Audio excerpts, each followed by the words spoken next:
The strike by the Canadian Union of Postal Workers entering its seventh day today. Here in Weyburn, the members of the union have braved some less than ideal conditions on the picket line.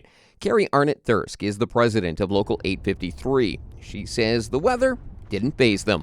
Well, as postal workers, we're no strangers to difficult weather, and so we just layer up, make sure we've got our warmest gear on. Sometimes we rely on hand warmers, things like that, but in the grand scheme of things, even though it was cold, we've been out in a lot worse weather. So we were okay. We kept moving, and that's what works. Stay moving. Earlier this week, it was announced the federal government appointed a special mediator to help negotiate a new agreement between Canada Post and the union. He was going in between rooms, bringing the sticking issues to each party, and I was informed that they made some headway for our rural and suburban issues. So we're hoping to get an urban update relatively shortly. Despite the strike, federal and provincial government benefit checks are still being delivered. We have a memorandum of agreement with Canada Post, and that's to ensure that our communities most vulnerable don't suffer because we're on strike. So yesterday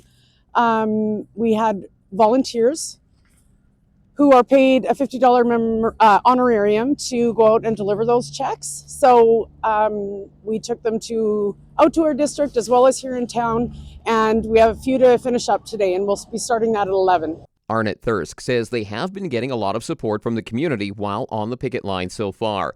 This has included being given coffee and donuts along with the usual horn honking. For Discover Weyburn News, I'm Stephen Wilson.